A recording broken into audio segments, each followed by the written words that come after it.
Hello there everybody, and I hope you're doing well.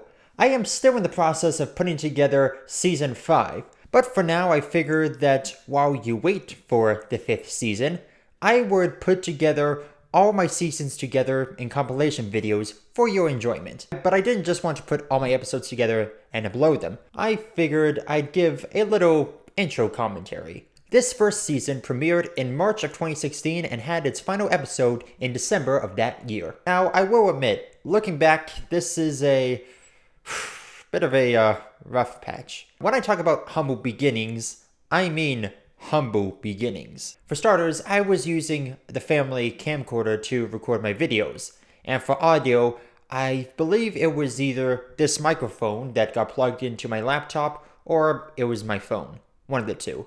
I was using a bit of a different editing software and I was still very much new to the concept of video editing. The video quality is pretty rough and the audio is often unbalanced. Also, this season is also when I started my first year of university, so you'll notice me change location between my parents' basement to my university dorm room. Now, aside from cutting out the intros and the outros, as well as fixing the audio levels, these videos are in the condition that they were uploaded in. But if you really want the full experience with the intro, the outro, the whole 9 yards, then all the videos are still up and you can find them in the Season 1 playlist. So without further ado, enjoy the very first season of Canadian Movie Buff Reviews. 10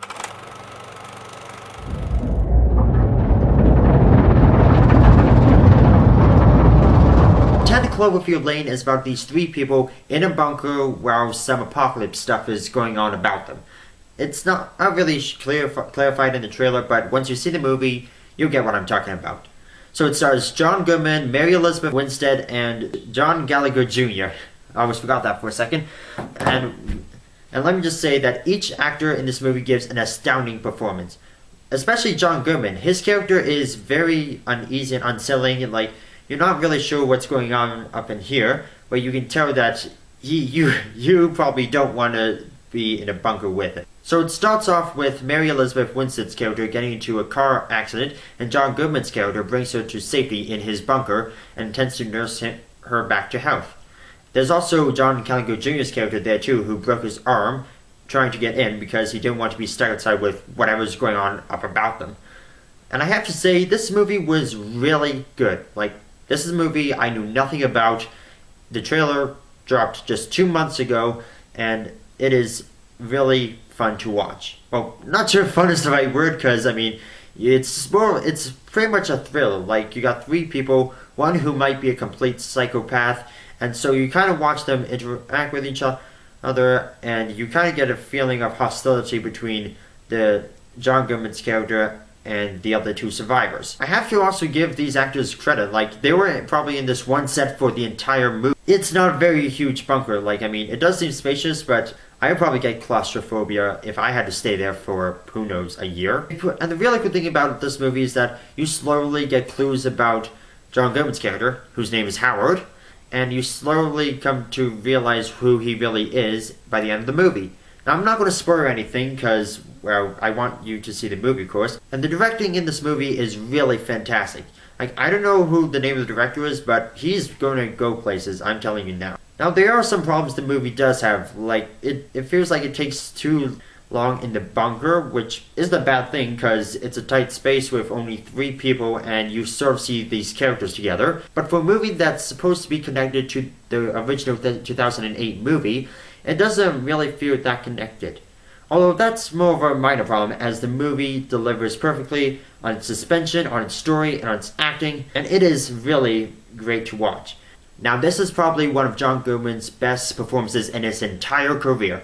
He's very quiet, he's very slow when he talks, and he's straight to the point when he wants something done, which is both someone you don't want to be in a bunker with, and someone you also kind of need to be in a bunker with.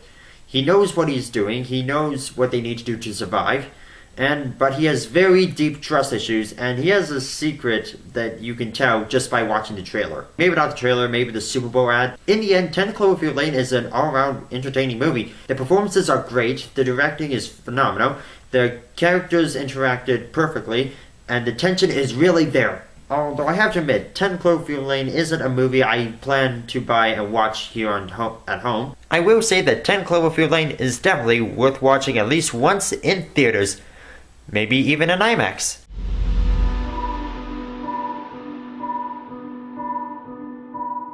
Allegiant is the third movie in the Divergent series, which is based upon a book, and judging by how this movie ends, it's part 1. They just forgot to include the subtitle part 1 in there. So it stars Shailene Woodley, Theo James, Miles Teller, and Ainsley Elliott. And I have to say, judging by these guys' performances, they're just cashing another check. They're probably like, is this series over yet? Oh, we still gotta do more? Oh, well, alright, just bring on the paycheck. And yeah, you can just tell just how these actors are performing that they're kind of fed up with this franchise. Although, to its credit, Miles Teller is probably the most interesting character out of the entire movie. Like, he actually has some clever jokes here and there, but sadly he's one of the minor characters, whereas the main character, Trish Pryor, she's there, I guess. She's supposedly perfect or pure or something. And then we have Jeff Daniels, who looks like President Snow shaved off his beard and the hair on his head. You can pretty much guess what happens. She finds out the perfect society isn't perfect, it all goes down from here, and so on and so forth. Yeah, this whole series has been a bit of a ripoff if you think about it. Divergent is a ripoff of Hunger Games, Insurgent is a ripoff of The Matrix, now we got Allegiant. It's pretty much Maze Runner if you think about it. In fact, it's actually the first two Maze Runner movies combined into one movie. Like in the Maze Runner, they were part of this test thing, right? Same deal here. They're all part of some test. And now we got this perfect government that's obsessed about being genetically pure or something, and basically Trish is the only one who's pure enough. So yeah, as you can imagine, I wasn't a fan of this movie. Now to be fair, I have not read the books, but if the books are anything like the movies, it's probably a good thing I didn't read the books. That being said, if you read the books and are liking the movies, good on you, that's fine. There are some people who have never read the Hunger Games book and hate the Hunger Games movies. There are some people who never read a Harry Potter book and don't like Harry Potter. That's fine. There are just people out there. That's the problem with Divergent. It's more Twilight Saga than Hunger Games or Harry Potter in terms of entertainment. There are a few action scenes here and there, but they're far too short and they're far and few in between. Basically, it's just talking. Oh, she's perfect. Oh, we gotta go to work. Oh, this that. We gotta save Chicago. And it's like, yeah, you got a lot of talking in there, but not much action. And also, what's up with the way that guns fire? When they shoot, you don't even see like the flare thing come out. You just see like these laser tag lights come off. Now I get it. It's supposed to be futuristic and all, but honestly, it just looks tacky. It's not a good look for them. Sadly, though, we're still getting another movie. I mean, just the way by it ends. In fact, I'm not going to spoil it for you. In fact, yeah, I am going to spoil it for you because you do not want to spend your hard-earned money on this. Unless you're a fan of the series. Again, if you're a fan of the series, good on you. Enjoy it. So basically, at the end, Peter, that's Miles Teller's character, he's basically somehow betrayed them and he's trying to get back to the other side. And last we see him, he's running across this wasteland. And speaking of the wasteland, which is called the Fringe, it looks like a ripoff of the opening scene from Star Trek Into Darkness. I mean, yeah, just contrast and compare. You'll see the similarities. And in the end, Allegiant is just another movie in the Divergent series. It doesn't really add anything to it. It's just there, and you basically just want this to be over. The actors are pretty much phoning it in. The action, while is pretty good, it's a bit cheesy, and there's not enough of it. In fact, it's actually laughable if you think about it. There's this one scene where Ainsley Elliott's character, Caleb, takes a guy who, like, this heavily trained dude, and just chucks him away and takes the gun from him. Like, seriously, it's actually kind of funny if you think about it. Like, he's just hiding, the guy sees him in clear daylight, he takes the gun, swings him, and not just, like pushes him back, but just, like, swings him right over into, like, this gas thing. So yeah, did not enjoy, although Miles Teller did do a pretty good job. And to be honest, I'm willing to give him this one. I mean, come on, the guy's been on a downhill streak ever since Whiplash. Now, what I mean is that he hasn't made a critically acclaimed movie since Whiplash. Ever since then, it's been Insurgent, Fantastic Four, and now this. And you can tell this guy is a pretty good actor, so you're wondering, why is he in movies like this? In fact, he's probably thinking to himself, can this franchise be over now? I just want to advance my career, maybe do another movie with J.K. Simmons or something. It's not a movie for non-Divergent fans. I can't send you out to see this movie, not in the IMAX theater, not at the cheap seats, but I will say that you should not ignore this movie. You should probably just wait to watch it when it's on Netflix.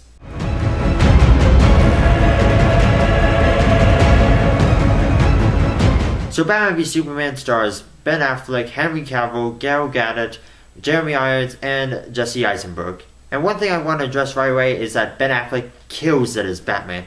I mean, to be fair, he doesn't do a better job than Christian Bale, but to have this guy to be Bruce Wayne and Batman for this cinematic universe, I'd say that Warner Brothers has made a solid choice. I also really like Jeremy Irons. He does a pretty good job of Alfred, and for some reason it's a little bit reminiscent of the Alfred from Gotham. Yes, I do watch that show, and yes, it is getting better. The only thing that kind of bothered me in terms of casting and who the actors were playing, it was Jesse Eisenberg as Lex Luthor. But then again, I don't think anybody was really happy with that choice. I mean, he does an okay job, but at times his performance feels cartoonish. It feels a bit wacko, which is a bit of a good thing considering he is supposed to be psychotic. But still, there's a fine line in portraying a psycho character from cartoonish and great. One thing that I really enjoy this movie is Wonder Woman. In fact, if anything, this movie has gotten me pumped up not only for everything else that DC has planned, but also for the Wonder Woman movie. Given by the preview footage we've already seen, I'd say it's looking pretty cool. And I've heard from both critics and fans, I have to say, I could see where both sides are coming from. It's not quote-unquote a fun movie, but it is. But the cool thing about it is, that's sort of what DC is. Between them and Marvel, DC has always been the darker version. Not in just their movies, but also their comics too. I mean, sure, we've had quote-unquote fun versions of superhero movies, but I have to give them props for going this far to separate themselves from Marvel. They're like, alright, this is the way we're making our superhero movies. If you don't like it, that's fine, but this is how we're doing it. And so yeah, I look forward to whatever projects DC and Warner Brothers has coming up. My only major complaint about the movie is that it's more Dawn of Justice rather than Batman v Superman. I mean, don't get me wrong, when it does get to the fight sequence, it is pretty cool, but it feels pretty short, and it takes a long time to get there. Something that I've discovered while watching the movie is that if you look at this as if reading a graphic novel, you might have a better time with this. In the end, though, despite what other critics might be saying, I actually thought this was a pretty good movie. Ben Affleck did a really solid job, not only as Batman, but as Bruce Wayne. It does a good job setting up the DC cinematic universe. Gal Gadot absolutely nails it as Wonder Woman, and this is a pretty big thing considering this is the first time Wonder Woman has been put into a major movie. I know there's a lot of complaints about too much in there, but in all honesty, the only other DC movie we have in this universe is Man of Steel, and that was 3 years ago. Whereas Marvel, they've had their thing going on for 8 years with about 2 movies per year now. So I have to give Zack Snyder some credit here because he has a lot of pressure to deal with, especially since he's directing the Justice League movies, which is a huge thing. So yeah, Batman v Superman: Dawn of Justice. It's a bit of a joyless movie to say. I mean, it's very dark and intense, but that's what gives it an edge over, say, this Captain America's Civil War. I'm not going to compare and contrast it to Captain Civil War because one, the movie's not out yet, and two, I just won't. To me, Batman v Superman will be a movie that, while is hated on now, people will come to appreciate as time goes on. In a few years' time, when we have more movies in the DC extended universe, not cinematic universe, it's just extended universe, when they look back, they'll think, yeah, Batman v Superman. Not a perfect movie, but it was a good building block. So I will say that Batman v Superman is a movie that is definitely worth seeing multiple times, whether it's at the theater or on Blu-ray.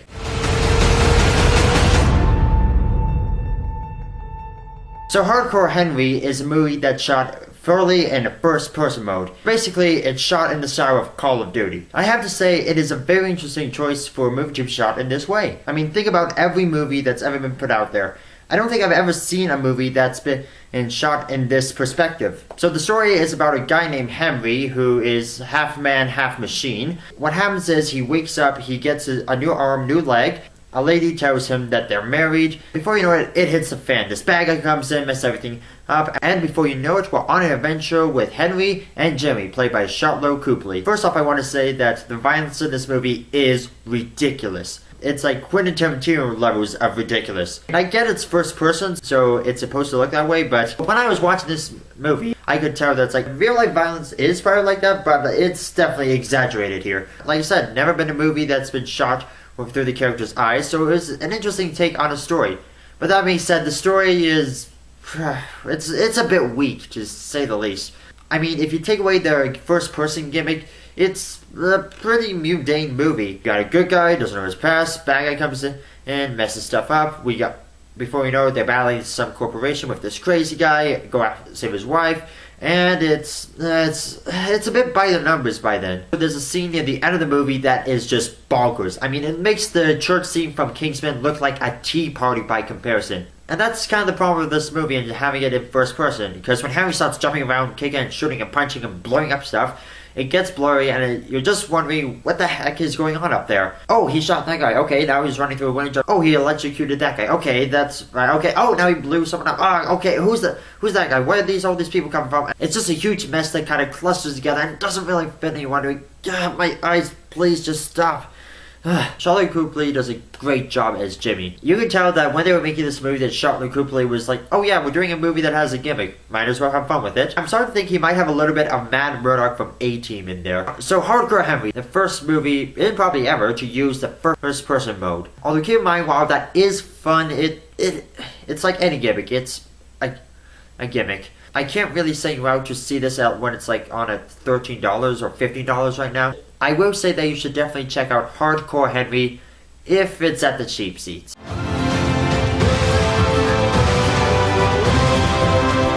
This version of The Jungle Book has Jon Favreau directing, and it has the voice talents of Bill Murray, Ben Kingsley, Scarlett Johansson, Christopher Walken, Idris Elba, and Lupita Nyong'o. First thing I want to get off here is these actors do amazing jobs, especially Bill Murray and Ben Kingsley, who do the voices of Baloo and Bagheera. Their voices work together when they spoke, and their chemistry just linked perfectly. In fact, the whole talking animal thing didn't really deter anything from the movie. In most cases, a talking animal movie is the made for kids type thing, but here it actually worked for a movie that everybody of all ages could enjoy. Not at one point did I look up at the screen and it'd say, okay, this feels weird, why are the animals talking, this feels weird, this does not feel right. And I like how they found that balance that you can have talking animals in a movie without having it being made exclusively for kids. So it's not like every single animal in this movie talks. I mean, it is a Disney movie, but it's not that kind of Disney movie. And surprisingly, I actually thought Christopher Walken did a pretty good job as King Louie. When I first heard that Christopher Walken was voicing King Louie, I thought, I don't know, King Louie has always sort of been this like party type animal, and Christopher Walken, well, he's not that. I also really like Shere Khan in this one. Not just the Idris Elba's voice acting in this, but also Shere Khan as a character. Like in the movie that we all know and love, Shere Khan is just a tiger who just wants to eat Mowgli because, well, he's a tiger, I guess. But here, they actually give him a reason, like, has, like, half his face burned, and he has one eye missing. And that's another reason why I love this movie, is because it went a bit darker.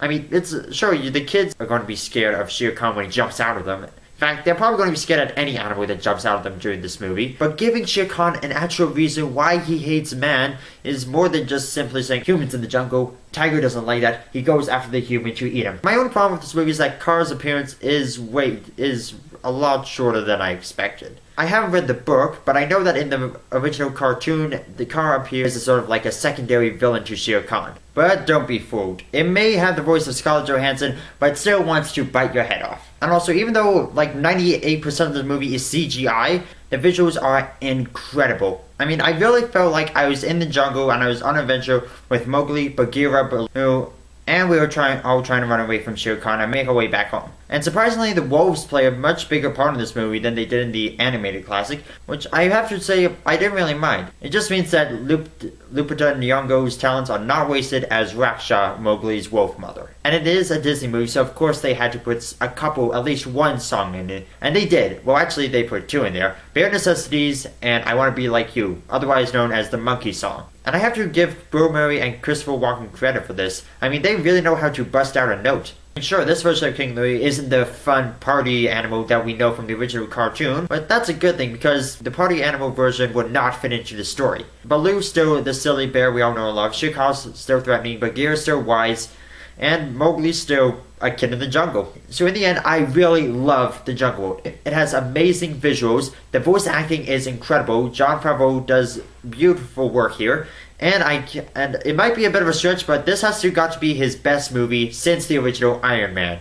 And I've seen a few movies by him. So in the end, I will say that Jungle Book is a total incrediblast!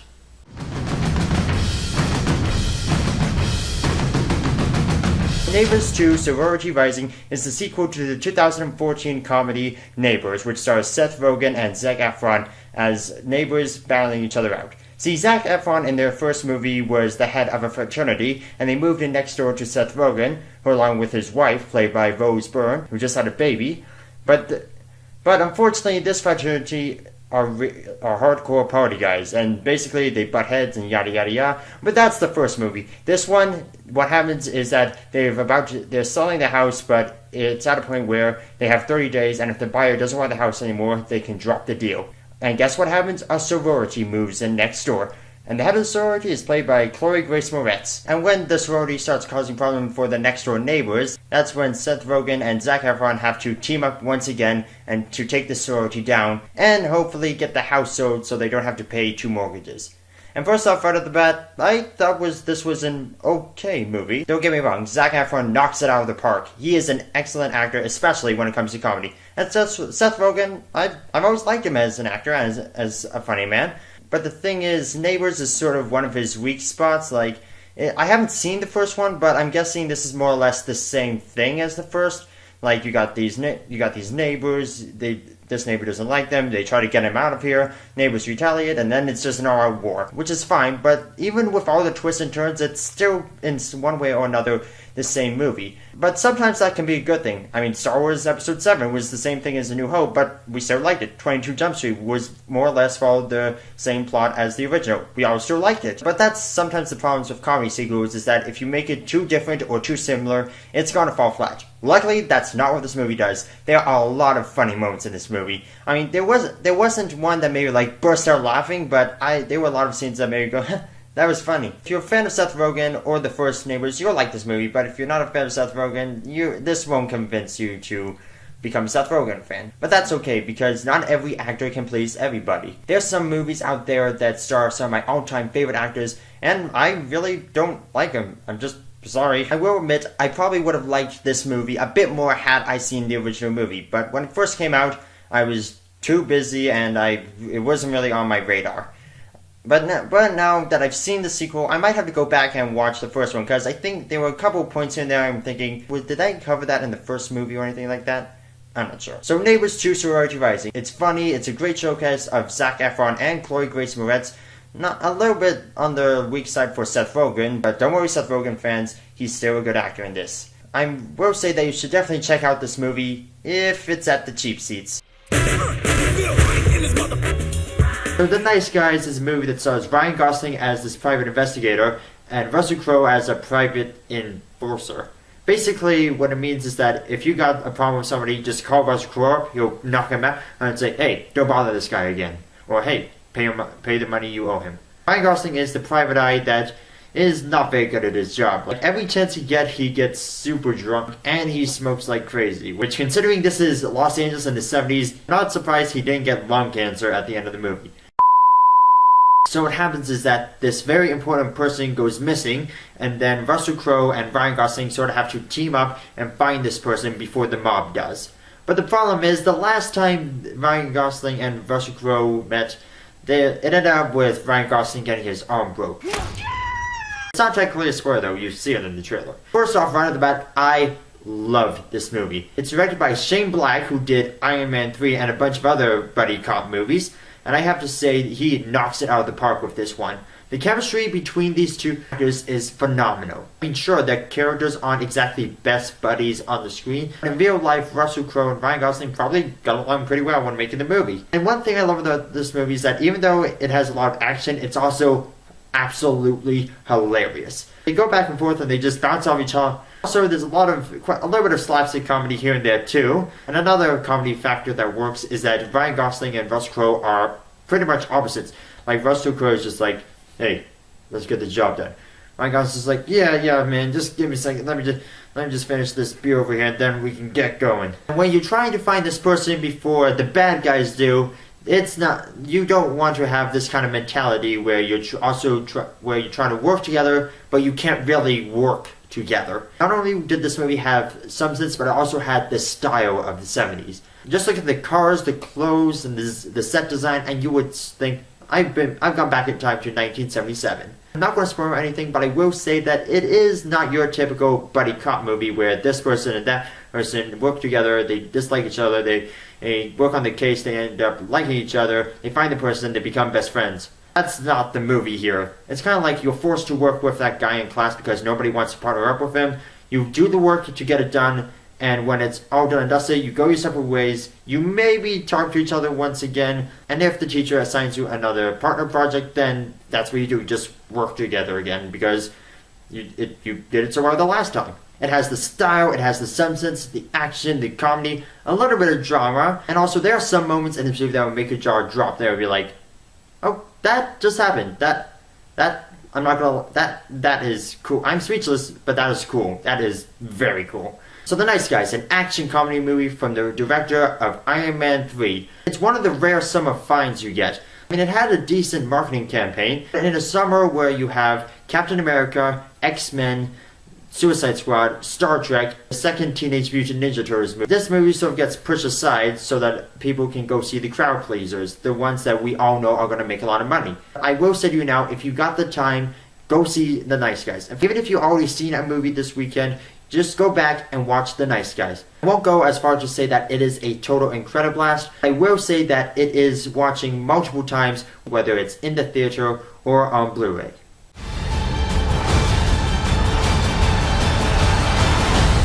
So Captain America Civil War is about Iron Man and Captain America fighting each other. And that's it. That's the movie right there. Nah, I'm just kidding. It's about a whole bunch of superheroes fighting each other. We got Vision, we got Falcon, we got War Machine, we got Scarlet Witch, we've got Ant-Man, we got Black Widow, and for the very first time in the Marvel Cinematic Universe, Black Panther and Spider-Man! Even though they do eventually fight each other at one point in the movie, the airport scene, by the way, is awesome. It's also a story about ideology. There's this agreement called the Sokovia Accords, which basically puts the Avengers in check. Tony Stark is on this side saying, yeah, this is the best thing for us. We gotta make sure we're official. We can't be irresponsible. We've killed so many people. We've caused so much damage. And we've ruined countless lives. We gotta make sure that we don't become like the bad guys. Captain America is like, we're supposed to be free from control. We're not supposed to be super police. We're superheroes. So there's a battle of ideology, then there's the physical battle that takes place later. In the middle of it is Captain America's best friend Bucky, also known as the Winter Soldier. And it's kind of hard for him because he's trying to remember who he is because his brain has been messed around so many times that he barely knows about his original life before he became the Winter Soldier. And that's what drives the Captain America story arc. It's the story of Steve Rogers trying to get his friend back. It's also an unofficial third Avengers movie. I mean, you got so many superheroes in this. In fact, you probably got more superheroes in this than the last two Avengers movies. And that can be a bit of a challenge when you've got this universe and you have to introduce new characters, and it can result in what many consider a terrible, massive flop. But luckily, the Russo brothers know what they're doing. They've done super well with Winter Soldier, they've done amazing here with Civil War. I will admit there was a couple moments in the movie where I thought to myself, if Steve Rogers had gone and talked to Tony Stark about this, then maybe this could have been avoided and they don't fight. But that's not what we came to see. We came to see the superheroes beat the crap out of each other. And that's what they do at the airport scene. I won't spoil anything, but let me tell you that what you see in the trailer is just the tip of the iceberg. It is probably one of the best action sequences I have seen this far in 2016. It's probably one of my favorite moments in the entire Marvel Cinematic Universe, right up there with the slow motion fighting sequence you see at the end of Avengers Age of Ultron, and with the elevator scene from Captain America Winter Soldier. I was definitely entertained. I love the characters in this. Tom Holland does a great job as Spider-Man. I thought Chadwick Boseman did a phenomenal job as Black Panther. I can't wait to see the solo film when it comes out in 2018 or 2017. I don't know. When it comes out, I will be there to see it, and I cannot wait. One thing that I really like about this movie is that there's not really a central villain for the movie to focus on. It's like, if you pick a side, then the other side is the villain of the movie. Now, that being said, it's not like the movie's one-sided. They're not trying to say, oh, Tony Stark's the villain, Steve Rogers is the hero. It presents both sides with their own in-depth story, and then you choose one. Don't let the shirt fool you. I am on Team Iron Man. I feel like I'm putting down this movie by saying it's just good. I mean, sure, it had a lot to live up to, but it delivers in such a phenomenal way. It was one of my most anticipated movies of the year, and now it is one of my favorite movies of the year. The cool thing about this movie is that it's not just stretching across the next movie, but also all the way into Infinity War, and also on the Agents of S.H.I.E.L.D. TV show, also with Daredevil, Jessica Jones, Luke Cage, and the Defenders. And keep in mind, some of those shows haven't even been started filming yet.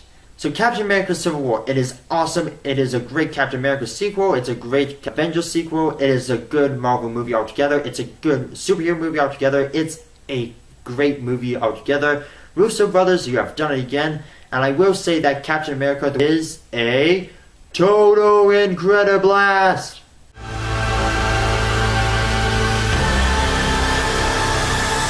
X-Men Apocalypse. So this time, the X-Men are trying to defeat this super mutant known as Apocalypse. Apocalypse is this ancient mutant, like it's the first mutant to ever exist in history. It transfers from body to body, gaining the powers of each mutant it encounters. What happens is, it's been buried, but now it's come back, and now it's recruited 4 mutants to be his Horsemen of the Apocalypse.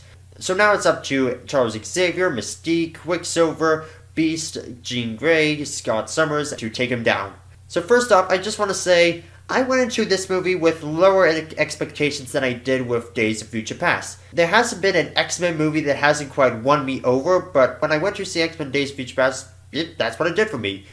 So I went into this, I was thinking, okay, I'm on board now. I'm probably not going to like it as much as I did Days of Future Past, but I'm still looking forward to it. And I did, with lower expectations, and I had a good time. But I feel like if my expectations were even just a little bit higher, I probably would have been disappointed. I did not watch the second trailer for the movie because I heard there were a lot of spoilers for it, so I walked in with quite a few surprises waiting for me. I'm not going to spoil any of them here. In fact, if you haven't seen the second trailer, don't. Just go see the movie. Don't bother watching any trailers if you want to be completely surprised. Although one major critique that I have about this movie is Oscar Isaac. Not a bad performer, he's just wasted as an actor here. He's probably playing one of the most powerful villains in comic book history. Seriously, absorbing the powers of other mutants, get him to go through enough bodies and pretty much he'll be literally unstoppable. And that's what Xavier and the gang are trying to stop him from doing. But unfortunately, he's got Magneto, Cyclops, Archangel, and Storm on his side. I was a little bit confused about why they were on his side, although I know that something really bad happens to Magneto that makes him so angry at the world that he decides, you know what, I'm going to join up with you. The other 3 aren't quite as explained much, so that's sort of another complaint I have there. It's still part of the prequel trilogy that started with X-Men First Class, and it's done a pretty good job of continuing on put there, introducing us to the X-Men that we already know and love, except for Rogue. Like I said, I had a lot of fun with this movie. There's some great action. There are a lot of funny lines in there. Of course, I have to give credit to Bryan Singer. The man does an incredible job making X-Men movies. One thing that was also a recurring thing in this prequel trilogy that a lot of people didn't like was the overuse of Jennifer Lawrence, who plays Mystique in the movies. And I have to be honest, she wasn't as much as a main character in this movie as the trailers and the posters have led up to be. I mean, to be honest, she is what she always is, one of the X-Men. And that's something that I'm glad they did. Like in the last movie, it seemed that she was becoming more of an important figure than the rest. Like the 2 powerheads were Magneto and Xavier. Now with the prequel trilogy, they sort of made Mystique into a 3rd powerhead, but you can put all those fears about that to rest because in this movie, she is just one of the X-Men. Also, props to the actors who play Jean Grey, Quicksilver, and the Cyclops, because for me, they stole the show. If you remember that scene from Days of Future Past where he runs around like pointing guns while there's slow music playing in the background, there's another scene like that. I won't spoil it in here, but it is just as cool, if not better, than the one in Days of Future Past. And also, we got Nightcrawler there, and that was a nice way to introduce him back into the X-Men universe. So X-Men Apocalypse, it gave us some new versions of our favorite heroes, but also a disappointing villain. Don't get me wrong, I like it, but this is sort of like an Age of Ultron situation. You have a great villain, you have a lot of potential there. The only difference I would say between Apocalypse and Ultron is that while Ultron had some lines and actually sounded menacing, it was actually a pretty cool character. Apocalypse is just there, and he's monitors, and he's like, we have to destroy them. We must eliminate the weak. It was really boring and it just didn't work for me. Don't let that stop you from seeing the movie though. Like I said, if you haven't seen the trailers, you'll have a fantastic time with this movie. I sure did. And I will say that X-Men Apocalypse is checking out at least once in theaters.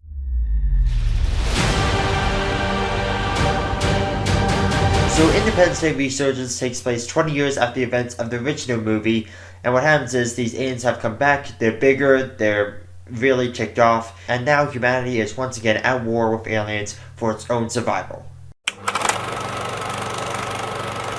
So first off, I'd like to say that I really liked the special effects in this and the battle sequences. They were really cool, and there were a few moments that I actually liked, and it is a stupid movie to go see. Like, it's a blockbuster summer movie. You just go there to see aliens and to shove a popcorn in your face, but that's about as good as it gets. There were some stuff I did like. For starters, Jeff Goldblum, like the guy as an actor. Hopefully he does come back for the next Jurassic World movie, along with Sam Neill. I honestly can't remember the last time I saw Jeff Goldblum in anything, whether it's just I don't watch as many indie stuff, or whether it's because he's just disappeared from movies and TV for a while. I don't know, it's just nice to see Jeff Goldblum again. And we also got some newcomers, and the person who really stands out is Thor's little brother, Liam Hemsworth himself. And I like Liam Hemsworth as an actor, and I thought he did a pretty good job here. So yeah, I really like the action, and I thought Liam Hemsworth and Jeff Goldblum did a good job. Now, unfortunately, there are a lot of problems with this movie. If you follow Roland Emmerich pretty closely, you'll know that he loves destruction in his movies. Whether it's 2012, or The Day After Tomorrow, or some other third thing, he loves to destroy as many buildings and as many landmarks as possible. And don't get me wrong, as I like to see destruction as much as the other guy, but still, it feels so overbloated, and it's just in your face, and it just feels sloppy and messy, and you don't really get much excitement out of it. At some point, you're just sitting there wondering, is this ever going to end? And another problem this movie had was it tried to make itself bigger than it actually was. Now, this is a little bit of a spoiler, alright? Aliens who have attacked the Earth twice now, they're basically this galactic dictatorship, and there's these small bands of other alien species that are trying to fight against it. And Earth, seeing as it's defeated 2 of its motherships now, and Earth is supposedly going to lead the fight in, I guess, the third movie? And that's bigger than it has to be. It's becoming more like Star Trek or Star Wars, where you have different aliens and you have this dictatorship and they have to go fight this dictatorship and so on. But that's not what Independence Day is. It's a silly blockbuster that you can just kick back, relax, and turn your brain off, and just watch some aliens destroy some landmarks, and then have the humans go fight them off and have us win. But no, it's like, no, we need to make it bigger. It's this whole universe we got mapped out. I honestly hope they don't do movies that takes place in like this other parts of this supposedly universe, because that would just make things way too much complicated, and we don't need that. And also, you'd think with Will Smith not being in the movie, they would give more attention to the character of his son, but his son is barely in it at all. Like, it's just like, oh yeah, he's this captain, he's there, he does stuff, I guess. In fact, now that I think about it, the main focus is either on Goldblum or Hemsworth or both. They are actors who do get their moments, alright? But honestly, you could have just made this whole movie about Jeff Goldblum and Liam Hemsworth, and that wouldn't make much of a difference. I don't know if I mentioned this, but I have not seen the original Independence Day movie, so Brett Spiner to me was just an annoying character. Don't get me wrong, he does have some comedic quips here and there that makes it a bit interesting, but to me, he's just an obnoxious character, which sucks because I like Star Trek The Next Generation, and I wanted to like Brett Spiner in this. There's 3 sort of stories that we follow along. They all intertwine and connect at one point or another, but they all have their own comic relief, which is completely unnecessary. You got like 3 comic reliefs in this one movie when 1 would have been enough. I think there's nothing wrong with having comedy in a sci-fi movie, but when you have so many comic reliefs, it just makes the characters really annoying and you don't really care about them, when in reality you should be caring about them. So this movie had a lot going against it, from the overuse of destruction, to Brett Spiner, to the comic relief, to the overuse of Jeff Goldblum and Liam Hemsworth, and not really developing the other characters. That just makes the movie crash and burn really hard. In the end, Independence Day Resurgence is just another silly blockbuster that you're probably going to go see, but you won't really remember much of it. You'll probably remember it as like, oh yeah, they made a sequel to Independence Day? Oh, cool. So in the end, I will say that you should definitely check out this movie if it's on Netflix. The Purge election year is the third movie in the Purge series. The Purge is an annual event where one night per year, all crime is legal. Like, you can do anything you want. Kill somebody, rob a store, steal a candy bar. Any and all crime is legal for 12 hours. The first one was pretty by the numbers generic home invasion movie. The second one was a massive improvement. It took us outside on the streets, and we actually saw some purging being done. And now the third one, it sees the return of Frank Grillo as ex-police Sergeant Leo, and now he's head of security for a senator running for president. And this senator, she is wanting to make some massive changes. For starters, she wants to abolish the purge. And for pretty obvious reasons if you actually think about it. But the new founding fathers of America are really not happy about this. The new founding fathers are sort of like this Illuminati, oh, they're the big guys, they're Big Brother. So they send a team to assassinate her. However, Leo gets the upper hand, has managed to get her out of there, and now it's just the two of them on the streets by themselves, surviving the purge. On the whole, I thought it was a pretty good movie. Like, I've been following the series, and it's been getting better with each installment, and this one is no exception. I mean, sure, there's some over-the-top acting here and there, but all in all, it's a good action thriller, and Frank Grillo is in his prime in this movie. There is some good stuff in this movie. For starters, Frank Grillo, he is amazing as an action hero. I'm kind of disappointed that he wasn't used more as Crossbones in Captain America Civil War, but here he makes up for it. He's suited up, he's ready to take on any crazies that come their way. He's determined to keep the senators safe for the entire night, and he's ready to take down some purgers. And speaking of action, there is some really brutal stuff. There's this one scene where somebody runs over someone with a truck, gets out, pumps a shotgun, and shoots her right in the face. The music that is used for that scene is especially effective. Like, you're just sitting there and you see like, whoa, that is brutal. That is brutality right there. Another thing I did like about this movie was that it sort of expanded the world a little bit. Like, you got to see one of the ins and outs of the purge itself. Like, there's an underground resistance, and they have this hospital set up, and it gives a bit more depth to the world of the purge. And even though it's supposed to be a scary movie, there's actually some humor here and there that actually eases the tension a little bit, and that can be a bit stressful considering the type of movie that this is. We got some new characters too. We got these two people who are willing to help the senator and Leo get through this night because they hate it as much as the senator does and want it gone. And the best part is they made themselves likable. Like, it wasn't like, oh, they're there just because they're there. They actually had some character, they made themselves likable, and all in all, you're rooting for them to make it to the end.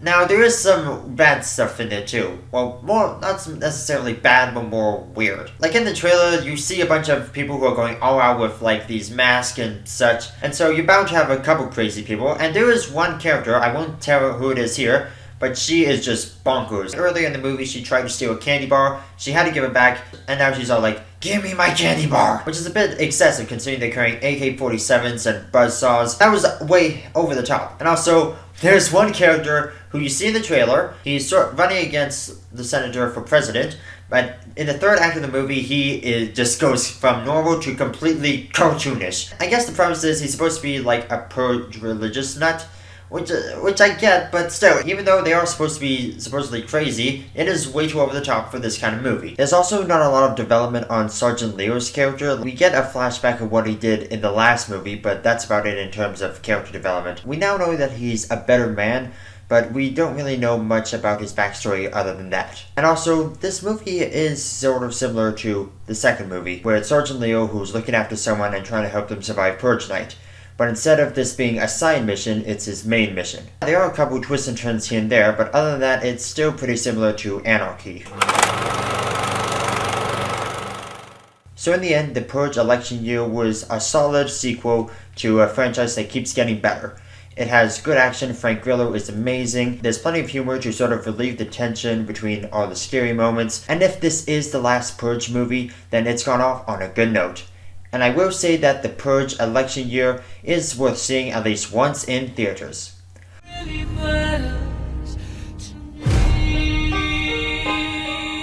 The Suicide Squad takes place after the events of Batman v Superman, and now the government is wondering, okay, so what if the next Superman that comes along isn't quite so nice as the last one? Enter Amanda Waller, who says, oh hey, guess what? I got a bunch of lunatics and psychopaths down my basement, maybe we can use them. And they're like, alright, sure. Enter Task Force X, also known as the Suicide Squad, consisting of Deadshot, Harley Quinn, Killer Croc, Diablo, Captain Boomerang, and Enchantress. First off, what you need to know is that this is a complete tone shift from Batman v Superman. Batman v Superman was very dark and dreadful and it's not an uplifting movie to say the least. Here, right from the get-go, it's very humorous and action-packed. There's a little bit of heavy moments here and there, but all in all, it actually works together with lots of action and wit. Now, first off, I want to just say that Will Smith does a fantastic job as Deadshot. I really bought into him as a character and as a father figure, mainly because he's a father in real life, and despite him being a hitman for hire, you still really want him to get back with his daughter. And also, I gotta talk about Margot Robbie as Harley Quinn. Now, when the trailer first dropped, not a lot of people seemed to like her, whether it's just of her costume design or whether it's because Margot Robbie didn't seem to suit the character. Whatever it was, that's in the past now, because Margot Robbie just kills it as Harley Quinn. She's got the charm, she's got the mannerisms. She does a really fantastic job here, despite what many people assumed at first. Here we also talk about Jai Courtney as Captain Boomerang. Jai Courtney has been in a few movies before, the Divergent series, the Die Hard series, and even most recently the Terminator series. But unfortunately, not a lot of moviegoers like him as an actor, so his reputation in Hollywood isn't exactly the best. But he does a fantastic job here. He knocks it out of the park as Captain Boomerang. He's funny, he's charming, and right from the get-go, you're like, alright, this guy, he's interesting. If he's involved, this is going to be one heck of a ride. And also, Jared Leto as the Joker, he does an astounding job here. Granted, he's not in the movie for very long, but I'll get to that later. But what he brings to the table as a new generation of Joker, it really separates him from Heath Ledger. I mean, he's not trying to be the new Heath Ledger or anything like that, and that's okay. Each actor who has played the Joker has brought something new and fresh, and that's what Jared Leto does. And also, try to guess what the costume on Killer Croc is. Haven't figured it out? Well, here's a hint. No CGI. That's right, his entire costume is prosthetics and makeup. The character doesn't have a lot of lines in this movie, so he has to rely a lot on facial expressions and such. To the actor who plays him, you did a fantastic job. One character that I really liked, even though he wasn't in the trailers a whole lot, was Diablo. Throughout this movie, you learn more about him, and at first he doesn't really seem very eager to jump into battle. And speaking of battle, the action sequences are pretty fantastic. It's not as the same caliber as, say, an Avengers movie or a Batman v Superman, but it is still pretty fun to watch. And like I said, there's a lot more humor, and given the characters that are Deadshot, Harley Quinn, and Captain Boomerang, you're bound to get a lot of comedic elements here and there, and that's what they do. There are a couple dark moments in this movie, but they fit into the movie so well that you'll barely notice them at all. And if you were worried that the movie was going to have too much of a focus on Deadshot or Harley Quinn just because of the actors playing them, don't worry, each member gets their time in the spotlight. Granted, it does sort of lead you on a little bit, like, oh, it's going to be about Deadshot, alright. Oh, it's now about Harley Quinn, alright. Oh, it's now about Diablo. Oh, okay, we're bouncing back. Okay, everybody's getting their time in the spotlight. Every character got their proper development, and we were all made to love these characters. And in a movie like this, where we've never seen these characters before, it's important that they click with the audience, especially when they tend to build an entire universe with these villains in them. I won't spoil anything here, but there is a cliffhanger ending and a mid-credit scene, so stick around for that. Alright, now it's time to get into not-so-nice stuff. For starters, I said earlier that I liked Jared Leto's performance as the Joker, but unfortunately, he's not in the movie that much. It's kind of a bummer, really, because in the trailers, they promote him so much, and yet he's not really in the movie that much at all. That means a scene like this didn't make the final cut. The editing feels sort of a little off. Like, it suddenly jumps around a little bit from here to there, and there are a couple moments where it doesn't really feel that polished. Also, even though it has a PG-13 rating in the States, but a 15 rating in the UK, and for some reason a PG rating in Canada, because, you know, standards. And while I did enjoy it, it had this, like, toned down feel. There were a couple scenes where they could have gone, like, all out if they wanted to, but they sort of like toned it down so they could have the PG-13 rating. Now, I don't think ratings define quality, but still, if you're going to go all out with something, you should just go all out. Granted, if it had an R rating, it probably wouldn't have broken the record for highest opening in August. Then again, Deadpool had an R rating, and look what happened there. But then also, Deadpool has kind of made R-rated superhero movies a bit of a slippery slope. If a superhero movie has the potential to be R-rated, but it's not R-rated, then people say they didn't have the guts to make it R-rated. But if a superhero movie is R-rated, they say, oh, it's only because of Deadpool. If Deadpool had come out a couple years earlier, maybe things would have been different. Maybe we could have gotten an R-rated Suicide Squad. But again, like I said, ratings don't define quality for me. I'm still hoping that we sort of get a director's cut, or at least some deleted scenes. Sort of like what Batman v Superman has done with their Ultimate Edition on Blu-ray. So, my final thoughts for Suicide Squad are this. It has a great cast, it has a lot more humor, and a different tone from Batman v Superman. It does a great job of introducing characters that nobody's ever seen. Some of them have even had their first live-action appearance. David Ayer has done a fantastic job here. I hope he comes back for the sequel, and more importantly, I hope we see more of Jared Leto as the Joker in the sequel, as well as other movies in the DCEU. So mix together the action, the humor, the characters, the performances, and the tone, and you have this movie. Although it does have a couple issues here and there, I liked it, and I think that any fan of comic books or DC in general will enjoy this too. If you thought Batman v Superman was too serious, you'll definitely have a much better time with this movie. In the end, I will say that Suicide Squad is definitely worth checking out at least once in theaters.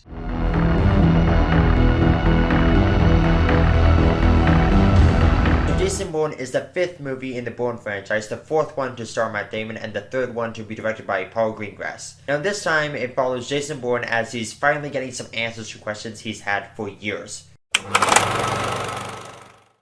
This movie doesn't quite live up to the original trilogy, but it works well as a standalone movie without feeling the need to build up a sequel. And also, Matt Damon is always welcome back into the world of Jason Bourne, and his talents are not wasted here. He does a fantastic job once again. So like I said, Matt Damon, welcome back to the franchise, buddy. We missed ya. Also, welcome back Paul Greengrass. He also directed Captain Phillips, which is a great movie, by the way. Tom Hanks does a phenomenal job. The cool thing about Paul Greengrass is that he has that certain style of directing. Okay, maybe more cinematography. You know, where he sort of like shaky camera and then zoom, and then shaky camera and zoom. And then, yeah, you get the idea. And the good thing about this style is that you feel the intensity in action sequences. Like every time someone gets punched or hit with an object, you feel, oh, that's gotta hurt. After the first act, the movie really kicks into gear and it holds your attention, and the third act just blows everything out of the water. Okay, don't know how to segue from that to this, but let's talk about Alicia Vikander for a minute. Once you see her in this movie, it's not hard to see why she won an Oscar. Although, to be fair, I have not seen The Danish Girl, so I can't really comment on that. And also Tommy Lee Jones. He's in there, too. He plays the type of character you expect Tommy Lee Jones to play in a super spy movie, but, he does an alright job. Now I gotta talk about some stuff that I don't really want to say about this movie, but I have to because it's a review. Alicia Vikander, Tommy Lee Jones, you were in the movie too much. Matt Damon, you weren't in the movie enough. You have a bit of a problem with your movie when the secondary characters are made to feel like the main characters, and the main character is made to feel like the secondary character. Like, it just confuses the whole storytelling process. Like, what's going on? Are we following Jason Bourne on his adventure, or is he just going along his merry way, and we're just seeing the aftermath? It just gets confusing, and you're not sure as to who's really telling the story here. Is it Jason Bourne? Is it the CIA director? Is it this, that, the other? As I mentioned earlier, after the first act, the movie kicks itself into gear and holds your attention. For the first 20 minutes to half an hour, it doesn't really do that. In fact, up until the demonstration scene in Greece, that scene in the trailer where he throws a Molotov cocktail on the ground, it builds up very slowly. There's not a lot of stuff going on, but after that, the movie kicks into gear and holds your attention for the rest of the movie. There is a plot twist in there that I won't spoil here, but let me tell you, you can spot it a mile away. So Jason Bourne, it was a solid return for both Matt Damon and Paul Greengrass. Also a good way for Alicia Vikander to come into the franchise. Although I don't know if she'll be back for another movie, if there is another movie. Hopefully there is, because let's admit it, we all love Matt Damon as Jason Bourne, and the franchise just wouldn't be the same without him. I do admit that I could see why people think this is generic, like it's the same stuff we've seen before, but then again, once you follow a franchise long enough, you kind of expect this kind of thing.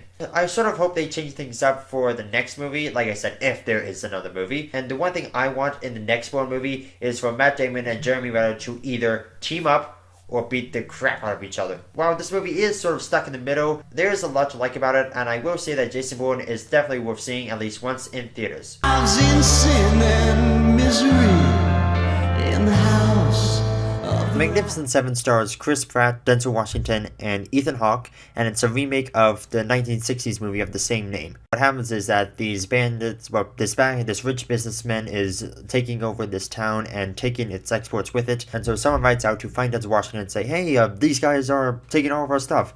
Come kill them. And so that's the premise of the Magnificent Seven. He gathers up all these mighty warriors from across the frontier, and they go off to fight off this army. Now, first glance of this movie, I thought it was pretty good. I mean, I know that Hollywood has been doing a lot of remakes lately, but this is a remake that they've actually done right. There's only two notable westerns from the past couple years, The Hateful Eight and Django Unchained, both of which were directed by Quentin Tarantino, and so it was nice for a change for a movie that wasn't directed by Quentin Tarantino and also had a different approach and style to it. What I liked about this movie is that it had that old spaghetti western feel about it. It had a fun atmosphere, even though there was a lot of violence and danger ahead. Funny enough, this feels like a summer blockbuster that got pushed back into the fall just so it didn't have to deal with Civil War. I mean, it was a crowded summer after all, so it was a smart move for this movie to be released in the fall, even though it wasn't going to be released in the summer in the first place. And the main concern I had with this movie was a similar concern I had with Suicide Squad, that it would focus too much on the stars of the stars like Chris Pratt and Denzel Washington, and not enough on each member. But again, like in Suicide Squad, each member gets their own time in the spotlight. I didn't recognize him at first, but the frontiersman with the bushy beard, that's Wilson Fisk from Daredevil. Not only does each member get their time in the spotlight, but the chemistry between each of the actors is phenomenal. Funny enough, this reunites director Antoine Fuqua with Denzel Washington and Ethan Hawke, who all worked together in Training Day. It kind of had that little reunion feeling between Denzel and Ethan when you were watching the movie. Even though it was a remake, it was pretty faithful to the thing it was being a remake of. Sure, they had some differences here and there, for obvious reasons, but all in all, it was fairly faithful, even though it doesn't really matter at this point, but I still have to give credit for them following true to the original movie, even though technically the original movie was another movie called Seven Samurai that was like 3 hours long. I haven't seen that one, so I can't really compare and contrast, but apparently that was the original concept to The Magnificent Seven. The cool thing was that each character was different. Like, Denzel Washington is a clear classic hero straight from the West. He goes by right and wrong, he stands up for others who can't defend themselves, and he's a righteous man altogether. Chris Pratt's character is totally different. He's a gambler, a drinker, and he doesn't care what anybody thinks about it. Ethan Hawke's character is someone from the army who is a trained sniper who is a legend among the West. And sticking in tune to one of the characters from the other movie, he is a bit of a coward. So that's what made it interesting. You had these dynamic characters coming together and seeing how they blended. Now, while I did have a lot of fun with this movie, there are some issues that I have to address. For starters, the villain was a little bit cliche and sometimes cartoony. I mean, guaranteed, it is supposed to be a throwback to the old Western, so I guess back then the villains were cartoonish and predictable and cliche and all that. The story had a bit of a sense of predictability to it. Like, if you've seen the original Magnificent Seven movie, you pretty much already know what's going to happen in this one. It doesn't make any difference, and they don't really change it too much. If you've seen any old Western movie, you could pretty much guess what's going to happen, because you know the bad guys are going to lose and the good guys are going to win, and you know that maybe one or two characters might not make it to the end, so there is that sense of predictability in there, and it kind of takes away from the fun a little bit. I'm guessing they had to do it with their storytelling, since it's a throwback to the Westerns of old, although they aren't any really diehard fans of the original Magnificent Seven movie, so there was really no fans to take off or anything. It's not like the Ghostbusters remake or a Star Trek remake where you have to keep the fans happy to keep them quiet, so why didn't they just throw in a little twist here and there? As long as they were 7 people in the movie, they still could have called it the Magnificent Seven. So, The Magnificent Seven. It has its issues here and there, but it is an overall fun movie. It's totally worth checking out. The chemistry between each of the actors works perfectly. Each character gets some time in the spotlight. The action is pretty intense, especially for a PG-13 movie. And Antoine Fuqua is a fantastic director. You can tell that he can work really well with different actors. He worked well with Jake Gyllenhaal. He worked well with Chris Pratt in this. He worked well with Denzel Washington, both in Training Day and in this, and he also works well with Ethan Hawke too, so throw in Antoine, Denzel, and Ethan together, and also the other 5 too, and you got a pretty fantastic movie. I'm not sure if I could watch this movie multiple times, because it gets a little stale after that, but I will say that it is definitely worth checking out at least once in theaters, and if it's possible, go see it in IMAX.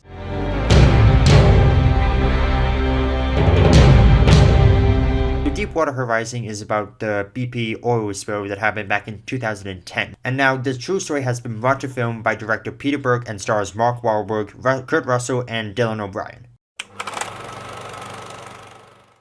What you need to know is that this movie is intense. It is a not easy to watch movie. I mean, sure, it's been 6 years since the event happened, but the way this movie portrays it, it makes it feel as if it happened yesterday. It doesn't hold back on anything. It gives us the specific details, it gives us exactly what happened, it gives us what happened, and a little bit more. I don't want to be cliche when I say this, but Mark Wahlberg, this guy needs an Oscar. He's playing a regular guy. All he wants is to just do his job and then go home to his family when the shift's over. And when the explosion goes down and he has to be a hero, what does he do? He has to think quickly and rationally and make sure that everybody comes out okay in the end. You know how I said earlier where it doesn't hold back, it gives all the details and then some? Well, that's what this movie does. It cranks up the realism and brutality to 11. And keep in mind, this is only a PG-13, PG-rated movie when this is borderline R, maybe even 18A. Don't let the brutality drive you away from the movie though. Yes, it is not easy to watch, and yes, it may be hard to keep your eyes on the screen, but trust me, the way they bring this story to life is such a phenomenal piece that it is really hard to ignore. But story details aside, this movie has a lot more stuff to offer. For starters, I didn't know Kurt Russell was in the movie until I went to see the movie. I don't know if there was any other trailers that gave it away, but for me that was a total surprise, and I was not expecting it, and he did a perfect job portraying the real life person he was portraying. And Dylan O'Brien, wow, that dude has come a long way since Maze Runner. First, the Eyebrows Kid stars in The Revenant, and now him in this? I don't know if these guys just got lucky or just made smart decisions, but young adult movies are definitely kicking the door open for future stars. I don't know why, but I thought John Malkovich played the part of a BP executive jerk really, really well. I don't know, maybe it's just in his accent, or he just looked like a BP executive jerk, but he brings this character to life. Even though he is meant to be unlikable, he knows that this guy is supposed to be unlikable. You're not supposed to like him. In fact, the guy he was portraying was charged with manslaughter after the incident, but the charges were dropped last year. I'm starting to wonder if I should have mentioned that last comment, because I now know there's probably going to be a flame war down in the comments section. Please don't start one, please. I don't know if I can really say anything bad about this movie. I mean, it's not easy to watch, and the actors do a phenomenal job. The brutality that is brought to the table is incredible, and Peter Berg brings that sense of brutality from Lone Survivor into Deepwater Horizon. I don't know what is with Peter Berg, Mark Wahlberg, and True Stories, but when all those three things come together, you can count there's going to be so much brutality and that lives are going to be lost. So Deepwater Horizon, Mark Wahlberg does a phenomenal job, Kurt Russell does a phenomenal job, Dylan O'Brien, John Malkovich, everybody else, they all do phenomenal performances. There are scenes that will make you cringe, there are scenes that will make you cry, and the way it goes from 0 to 50, then back down to 0, then all the way to 100 is just incredible. I definitely don't think I could watch this movie multiple times, but I will say that you definitely need to see Deepwater Horizon at least once in theaters, especially in IMAX.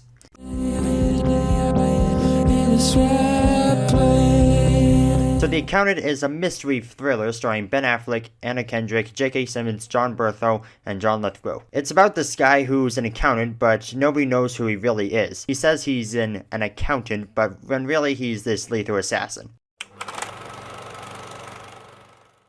This was one of my most anticipated movies of the fall, and it delivers. It's not going to be in the Oscar race, I know that for sure, but it is still a very entertaining movie. It has lots of action, and there is an intriguing mystery behind the story, and the mystery behind the character that is Christian Wolff, the accountant. I have to give credit to Ben Affleck here. He did a really good job. When you're playing a guy who has some sort of autism, it's not an easy job. I mean, Dustin Hoffman did it really well, and Ben Affleck does it really well here. This guy who has a high-functioning autism is also capable of being a deadly killer. It's interesting to see how that sort of premise works out, and the premise is delivered very well. Will this performance get Ben Affleck an Oscar nomination?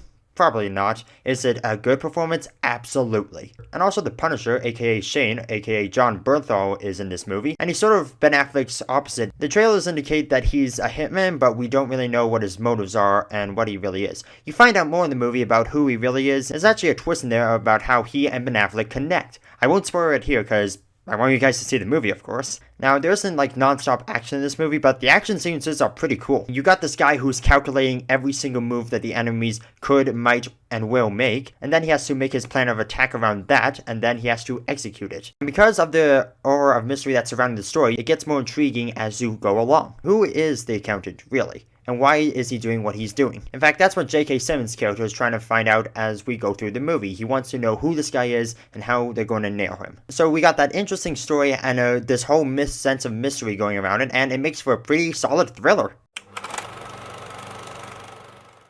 Okay, first off, J.K. Simmons is not in this movie as much as I hoped he would be in. It's not a really major negative, but if you're going to go see this movie because of J.K. Simmons, you're going to be disappointed. It's not like, sure, we have that 2 scenes and then he's gone. He's just not a major character as you would think he would be, judging by the trailers. I don't know what it is about Anna Kendrick and the character she was playing, but for some reason I didn't think she was the right actress for this role. I mean, don't get me wrong, she gives 110% in this performance, but something just feels off, and I don't know. To me, I think this character would have been better portrayed on screen with a different actress. There are a few moments in the movie where you're like, okay, they could have shortened that scene by about 10 seconds, maybe. Why are you holding on to that shot? Just cut away now. We don't want to see it anymore. Okay, fine, you're done. There's those moments that just drag on and on and on. And you're just sitting there like, this movie's only 2 hours long, but yet it's starting to feel like 2.5. Come on.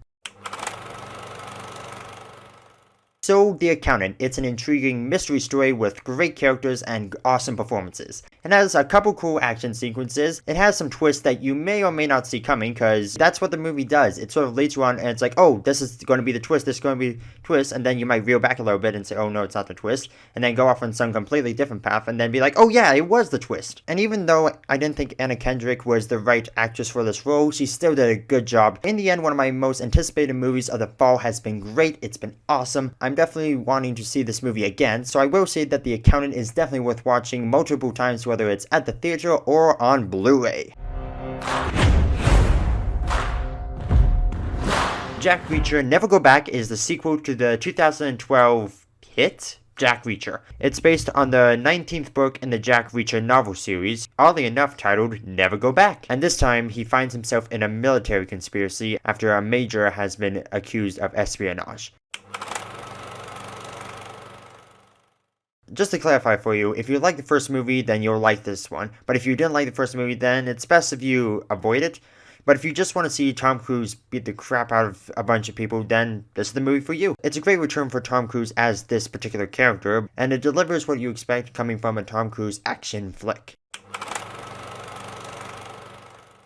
Let's just face it, Tom Cruise is a generally cool guy. I mean, sure, his past has been quote-unquote controversial, but when he's on the silver screen, he is the definition of cool. He's got that leather jacket, he's got that attitude, he's got that suave, he's got everything that says, hey, I'm the hero of the story. Pay attention to me, cause I'm awesome.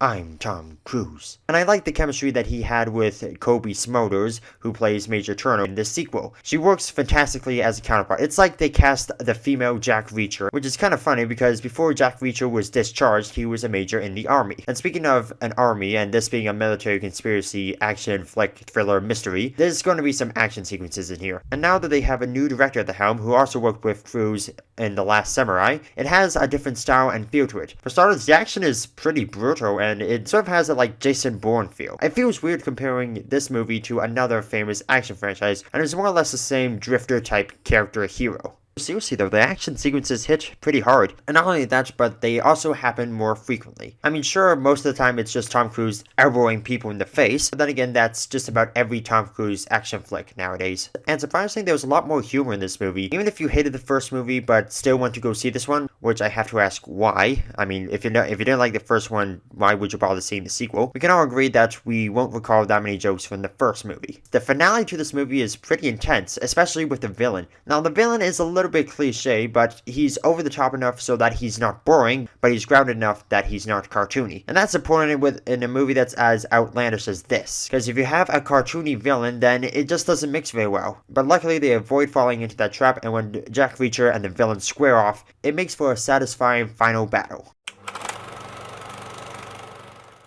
As long as we're on the subject of villains, let's talk about the villain's boss. Because with every bad guy, you always got someone who's above their level. Even though we don't see a whole lot of him in the trailer, you can definitely tell that there's something going on behind the scenes. The problem is we only get 2 or 3 scenes with him, and then poof, that's it, he's done. It's kind of a letdown since the climax of this movie heavily revolves around this big overboss. And when the climax of your movie deals with a villain that's only been in for about 2 or 3 scenes, with a total of about 2 minutes of screen time, it makes the climax, ironically enough, anticlimactic. I actually started reading some of the books, and when I found out that Never Go Back was going to be the next installment, I figured, okay, I'll read it. Now, the first movie was based on the novel One Shot, which was a fairly standalone story. The events of that book are barely referenced in the following novel, so that implies that each story is its own standalone thing. Here's the problem though.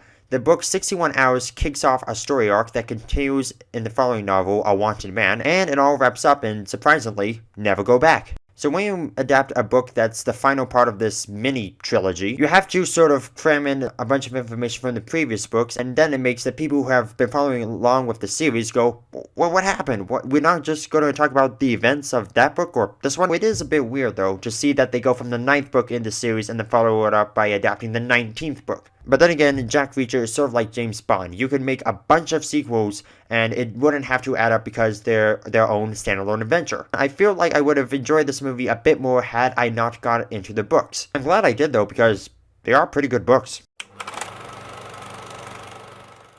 So my final thoughts on Jack Reacher, Never Go Back. Tom Cruise and Cobie Smulders have great chemistry, the action sequences are intense, the villain is a bit undeveloped but never gets cartoony, the climax is anticlimactic, and they should have picked a different book to adapt for the sequel. But like I said, if you love the first movie, then you'll definitely enjoy this one, but if you weren't a fan of the first one, it's best you stay away. But if you're a Tom Cruise fan, then go nuts. All in all, I will say that Jack Reacher, Never Go Back is definitely worth seeing at least once in theaters.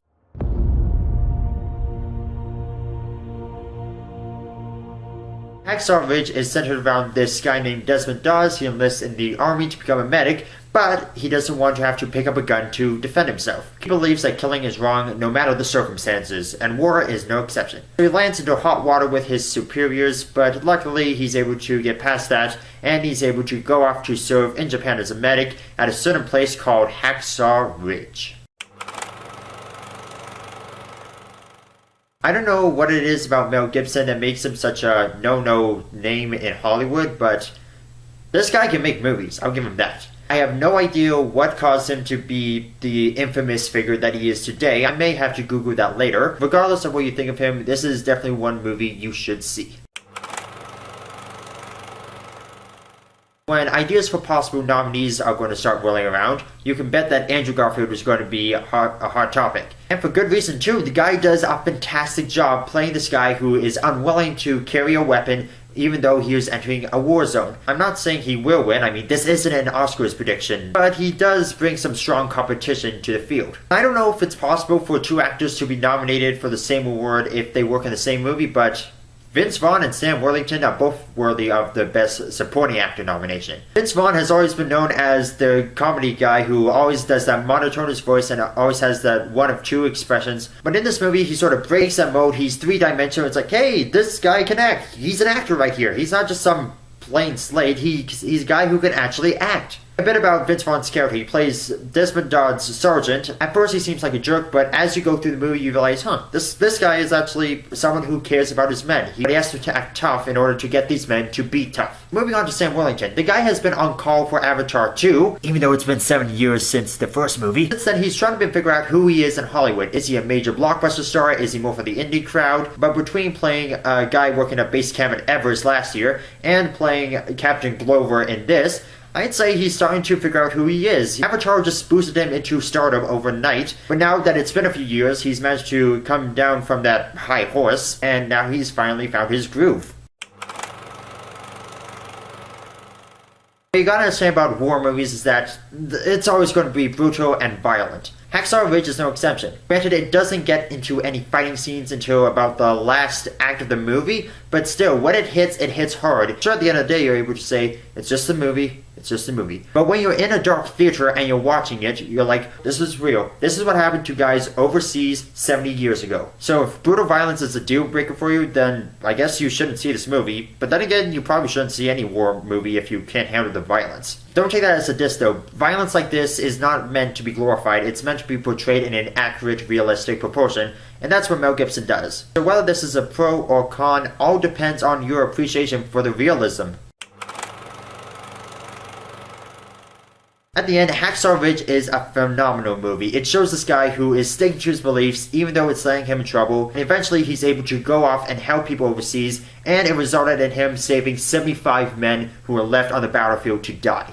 It's definitely going to get people talking about the Oscar race. If not, it's going to have a high chance of getting into the Oscars. If you can't take the violence, that's fine, then this movie isn't for you. But if you can take it, then I definitely say go watch it, because Hacksaw Ridge is a total incrediblast!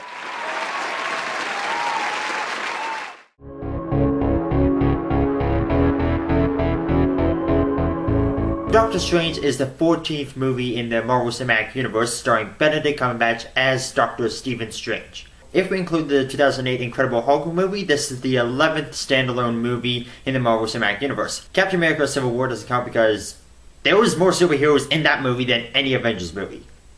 Just saying. So the story goes is that Dr. Stephen Strange is this brilliant surgeon. He gets in a car accident that completely wrecks his hands. He ends up in Nepal looking for treatment for his hands. He ends up becoming a sorcerer and now has to fight bad guys through a bunch of dimensions. You know the phrase go big or go home? Well, Marvel prefers to use the phrase go bizarre or go home. Guardians of the Galaxy, Ant-Man, and now Doctor Strange, it just proves that the more bizarre Marvel gets, the better Marvel gets. It's pretty easy to see why Benedict Cumberbatch was first choice for the role. Not only does he have the facial appearance, but he brings out the charisma, the self-centeredness, and also a little bit of the selflessness in this character. But also props to the rest of the cast too, such as Rachel McAdams as Dr. Christine, Doctor Strange's former love interest, current. They don't make it quite clear. Well, Ejiofor, I probably messed that up, but let's just roll with it. I loved him as Doctor Strange's mentor. On a sidekick this time, they finally kicked that trope. I know a lot of people were complaining about this, but I thought Tilda Swinton did an excellent job of playing the Ancient One, the Sorcerer Supreme, the one who's in charge of all of these sorcerers. The villain was pretty memorable too. Sure, he's a villain in a Marvel movie, and we all know what happens to villains in Marvel movies, but he is one of the more memorable ones. Let me tell you, the visual effects when you see him in IMAX and in 3D, and when you see this shape-shifting and time-bending and just going all over the place and things changing and reality shifting and different dimensions, and you always see it in 3D, all the visual effects. Yeah, I thought the visual effects were alright. They were good. I liked them. As I said earlier, the villain was memorable, but he dies at the end of the movie. Now, this is a spoiler-free review, but to be honest, Marvel has had such a habit of killing their villains in each one of their movies that it's not even a spoiler to say that the villain is going to die at the end of the movie. I mean, sure, there are a couple instances where the villain has survived. You got Loki still. Red Skull is still floating around in the space dimension or wherever the cube took him. And last we saw Baron Zemo in Civil War, he was being locked up. So we got 2, maybe 3 villains that we could see in Avengers Infinity War, maybe. That's the problem with critiquing a villain as a character. You only have so many scenes in a 2-hour movie where you can build up his character, give him a motive, and then he's gone. Another minor flaw in this movie is that they have too many pop culture references for my liking. Pop culture references are no stranger to movies, especially superhero ones, but I don't think the Marvel Cinematic Universe has ever had the need to make pop culture references. I mean, they do from time to time, but other than that, it's small, brief, and they get it over and done with. But in here, they kind of sprinkle too many in there. I feel like the screenwriters should have had a meeting and be like, okay, we had an Eminem reference here, I guess we'll cross out that line right there. If you want to do a pop culture reference, that's fine. I mean, it gets a good laugh. It only works if it can provide the right effect. Iron Man 3, for example, when Tony Stark is giving a little boy an autograph, he looks at him and says, I love you in A Christmas Story. Because the kid had such ridiculously round glasses, that was obviously a nod to the boy from A Christmas Story. The pop culture reference was made, but it also worked as an effective joke. Walking out of this movie, I have to say it was probably Marvel's best movie yet. A lot of critics say that, like, after every single superhero movie, like Guardians, oh, this is Marvel's best. Ant-Man, oh, it's the best superhero movie ever. Captain America Civil War, it's superhero perfection. But regardless of whether it's the best Marvel movie or not, it's still a fantastic superhero movie altogether. I still stand by my statement, it's the best superhero movie of the year. Keep in mind, we had an R-rated Merc with the Mouth, and we saw Batman and Superman fight on the big screen. The acting is great, the visual effects are mind-bending and awesome. It does a fantastic job of introducing a character that is absolutely critical to the rest of Phase 3 and Phase 4 of the Marvel Cinematic Universe. And it's just good old-fashioned storytelling. I can definitely recommend it for you guys to see it in IMAX 3D, pay for a price, because Doctor Strange is a total incrediblast!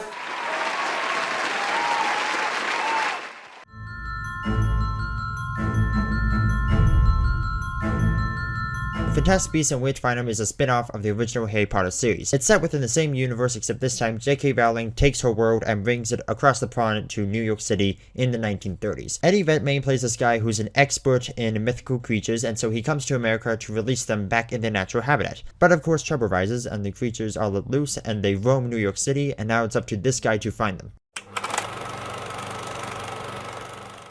I'm not huge fans of movies that try to continue a story even after the original story is completed, so I wasn't exactly on board when I first heard about this movie. That's not to say I'm against spin-offs or that I didn't like this movie. If it can give us an interesting setting, a proper story, characters to root for, then I say go for it. So yeah, I was definitely on the fence and I wasn't sure whether I would like the movie or not. This movie wastes no time getting into the story. First 2 minutes, boom, and that's how the first act of the movie went. It was fast-paced, it got your interest, it wasted no time in giving you the information you needed to know, and it set up the story very well. We're introduced to this guy named Grindelwald, who's sort of terrorizing the Wizarding World. Lately, he's gone into hiding and nobody knows where he is, and that's the backdrop where we meet Eddie Redmayne. I liked how they were also building this whole other American branch of the Wizarding World that we didn't know beforehand, and they build this section of the Wizarding World so confidently, you could go back and watch the original Harry Potter movies and be like, oh yeah, what was going on in America when Voldemort was taking over Hogwarts? It doesn't exactly spoon feed you, it lets you figure out some of the information for yourself. Granted, it may help if you see the Harry Potter series again before going to see this. The last time I saw Harry Potter and the Deathly Hallows Part 2 was 4 years ago, so I was a little out of touch with this fantasy world. And speaking of world building, we're introduced to Colin Farrell, who works for the American Ministry of Magic. He comes into contact with Ezra Miller because there's this big black cloud thing that's going around and causing havoc in the Muggle world. Now, whenever one of these black cloud things pops up, it means that there's a young witch or wizard who is suppressing their magical powers. So Colin Farrell needs to find this young witch or wizard and help them realize they're true powerful, because otherwise it could bring a war between the Wizarding World and the Muggle world. Now that I think about it, I realize that they're making 4 more movies, so a war between Muggles and wizards could be a good way to top off the franchise, maybe like the 5th movie. So we got Eddie Redmayne, who's looking for these creatures that are roaming New York City, and then we got Colin Farrell, who's trying to stop a war. And by putting those two together, it actually makes for a pretty solid story. Now there is one major problem, and it's the villain. Not so much the character of the villain itself, but how it's revealed. At the beginning of the movie, you sort of don't see his face, but 5 minutes later, it's like, yep, he's the bad guy, I called it. Then the movie tries to lead you on like, oh no, he's not the bad guy. But then at the very end, it's like, he is the bad guy. So I'm just thinking, what was the point in doing that if you're just going to reveal that he's the villain anyway? So needless to say, there wasn't really any huge surprises. No big reveals or anything like that. Even though all the characters were 3-dimensional, they sort of lacked the emotional depth, and we didn't really connect with them the same way we connected with Harry, Ron, and Hermione.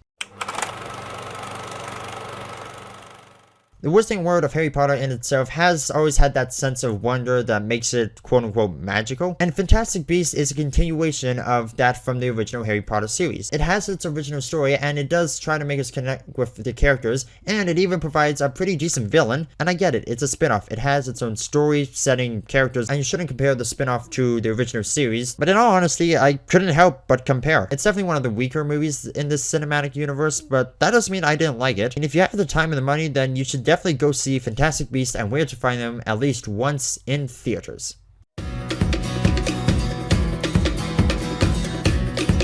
Moana is a Disney animated movie, the second one this year after Zootopia. It takes place on this tropical island where Adara the sheep is like, I want to go out adventuring. But the dad's just like, nope, you gotta stay here. So she finds this little rock called the Heartstone, and now she has to go find this demigod named Moraui, who is somewhere out there in the ocean, because he's the only one who can restore balance and save the world. You can never really go wrong with Disney animated movies. Whether it's the story or the setting or the voice actors, they've always known what to pick, and they've picked right yet again. I wasn't exactly on board with this movie at first because it had Dwayne "The Rock" Johnson playing a character, and unfortunately Dwayne Johnson is starting to become a bit more of a product than an actor. It kinda sucks because Dwayne "The Rock" Johnson has a talent for action and comedy movies. However, I've always had faith in the casting people at Disney, so when they picked The Rock, I was like, alright, fine, I won't judge, I'll just wait and see how it goes. And just by listening to his voice, you could tell that he had a lot of fun working with this character. His character, Maui, is a stereotypical big, tough guy, which surprisingly enough fits Dwayne Johnson. He is a big, muscular guy after all. The soundtrack, as always in Disney movies, is excellent. You can tell there's a lot of Pacific Island influence in the music, and it was really well done. In fact, taking the Pacific Islands and integrating them to create this world was an all-around excellent premise that was really well executed. One thing I'd like to mention about this movie is that there's these little warriors that kind of look like walking coconuts. I don't know whether this was intentional or not, but based on the war paint they had and the way their ships were and how they were overcrowding and just how eager they were to get into a fight, it felt as if they were referencing the Citadel and the War Boys from Mad Max Fury Road. Whether that was intentional or not, I have to say, good on you, Disney. Good on you. You made a reference to a movie that none of the kids will get. Or at least a reference that I hope none of the kids will get. I love how these movies are now going the route of self-referencing. It's kind of like the joke that was made in Zootopia where the chief is like, life is not a fairy tale where you can sing a song and your problems just magically disappear. So let it go. That's something similar that happens in Moana. The two of them are arguing whether or not Moana is a princess, and Maui's just like, you're a daughter of a leader and you're next in line. That makes you a princess. Oh, Disney, you've been watching Deadpool again, haven't you? So yeah, I like how there was subtle humor that delivered well for the adults, but also kids could understand if they were old enough to get the concept. And speaking of jokes and kids who are definitely going to see this movie, there was something I really couldn't stand. You see, with every Disney movie, you always get an adorable little sidekick, usually in the form of a dumb animal. This one was no exception, where we get a chicken named Hey Hey. I didn't hate the character, but it was pretty obvious it was made for the kids. Like seriously, every 10 minutes or after a huge action set piece, this little chicken comes out of nowhere and does whatever you expect a stupid chicken in a Disney movie to do. You got this comedic sidekick who's funny for maybe a joke or two, but you have him pop up just about every other 10 minutes. That is just frustrating. As I said, it's blatantly obvious it's for the kids. It's meant to distract them after there's an emotional moment, which sucks as an adult because emotional moments are what really drive the point home when it comes to these kind of movies. I will not lie, I did like Moana. It had great voice acting, it had an interesting backdrop, and it had incredible animation. I didn't like it as much as I did Zootopia, but I think I had a lot of fun with this movie, and I think this movie is definitely going to be worth seeing multiple times, whether it's at the theater or on Blu-ray.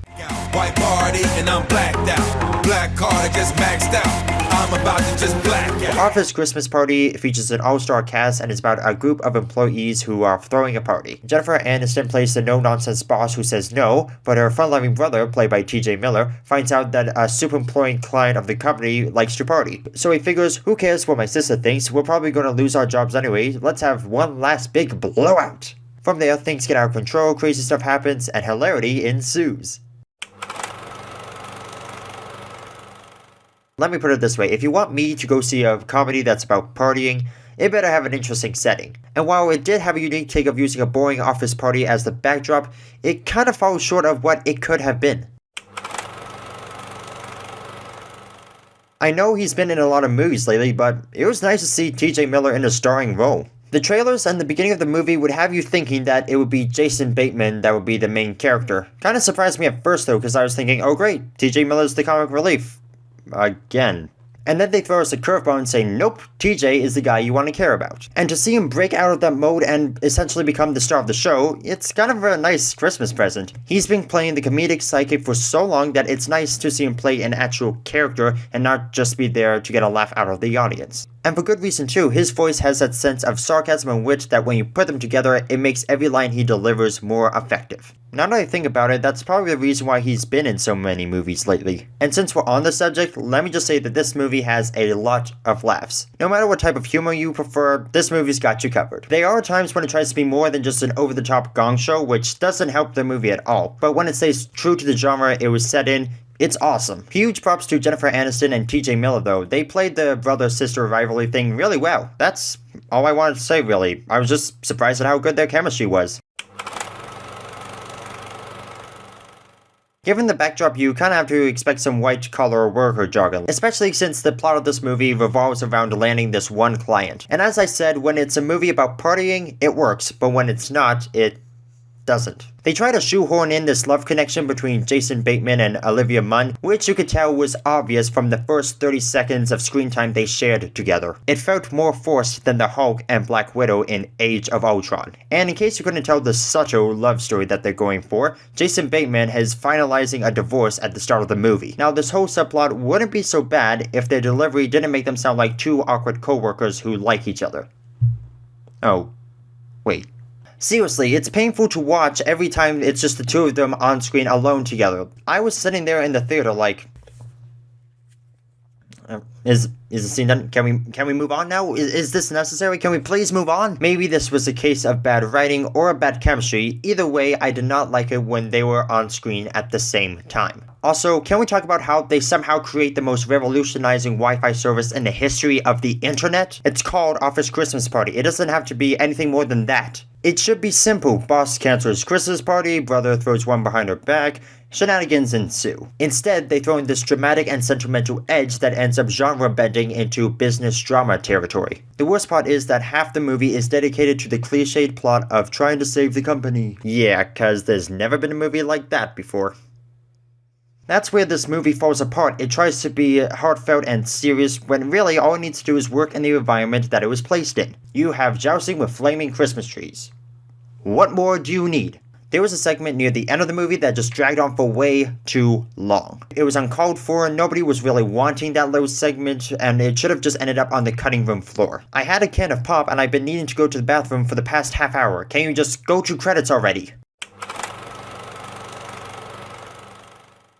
Office Christmas Party is way too flawed to be considered great, but it has enough going for it that it's not awful. The love story was uncalled for, but the entire cast did a great job. The jokes were funny, but the overstuffed plot weighed the whole movie down. Out of all the comedies that I've seen this year, this one is on the higher end of the spectrum. But it's not good enough that you should pay full price. In all honesty, you should just save your money and see it if it's at the cheap seats.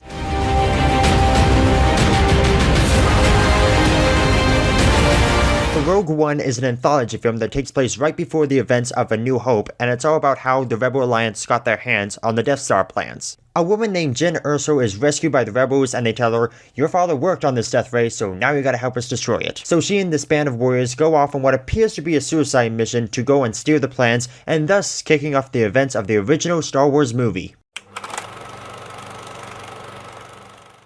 I absolutely loved The Force Awakens when it first came out, before realizing that it was A New Hope Remake Edition. So as you probably guessed, I was already on the hype train. There were some downing moments in the weeks leading up to it, mainly because we've never had a Star Wars movie that didn't have the word episode in the title. Although I guess you could call this episode 3.9 the opening scrolling text from the first movie. But still, I went in with an open mind and a positive attitude. I just didn't let my expectations get too high in case it sucked or it was just average. And, well, here I am, still smiling.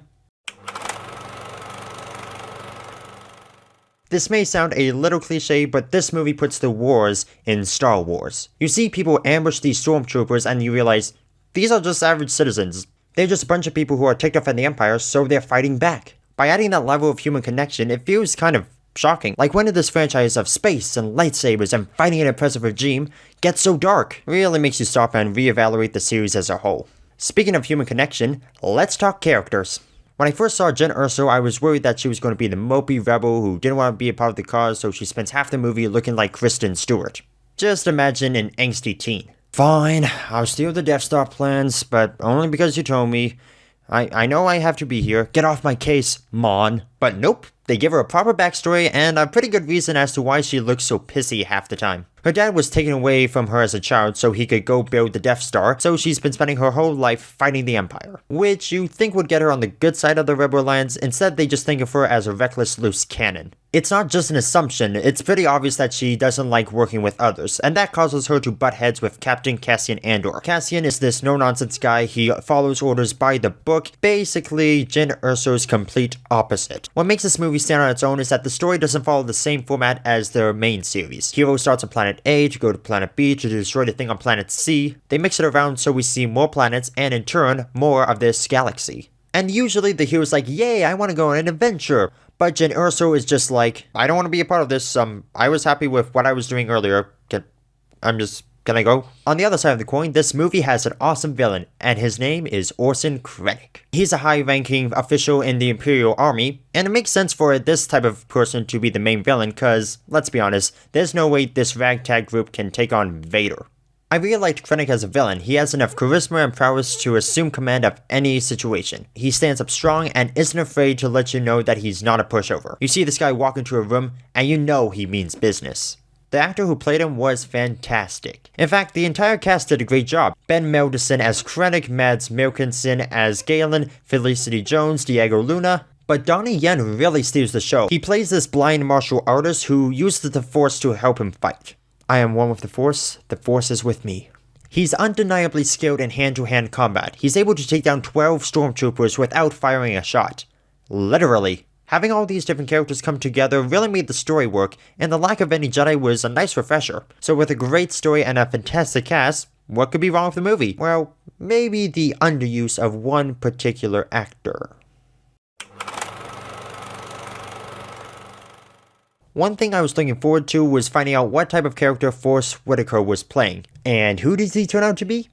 A one-dimensional crazy leader of a radical anti-empire militia. Honestly, when you have one of the best actors in the world, you give him something to work with. You don't just toss him in there for credibility points. It wasn't that his performance was bad or anything, but given his appearance, you'd think he'd be playing this wise old sage who advises Jyn as she goes on her adventure. Instead, crazy old man living in the desert it is. It's weird though, he plays Saw Gerrera, the same Saw Gerrera from the Star Wars Clone Wars TV show. Not sure why they made him so loopy, but I'm guessing living in the desert on the run from a galactic empire does that to you. Although it is a bad sign if the live-action counterpart of a character is more cartoony than the cartoon version.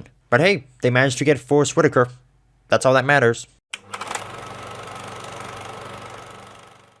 By having it take place right before the original trilogy, Rogue One was a huge gamble. I had very little doubt that it would be bad, I just had no idea that it would be this good. I honestly never thought I was going to say this, but I think it was better than The Force Awakens. It expanded a universe we thought we knew all about, it had a great one-off story, and it gave a more everyday approach by removing Jedi and having no characters use the Force. At least, not in terms of making stuff float around or force choking someone. All that, plus the awesome battle sequences and the return of Darth Vader, this is the Star Wars movie we didn't need, but the one we definitely deserved. Make sure you don't miss out on Rogue One, a Star Wars story, because it is a Total Incrediblast!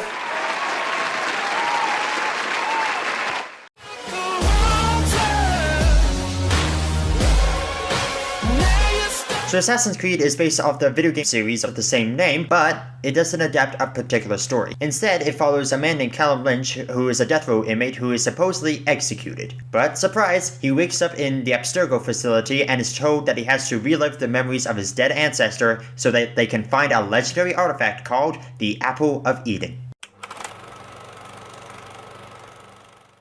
This is the fourth video game movie of 2016, and the first three haven't managed to break the video game curse. So this movie is going up against the challenge of breaking said curse while also being faithful to the source material. And while I can't say that that curse hasn't been broken, the spell is definitely weakening. Keep in mind that I love the video game series, so I may be a bit biased.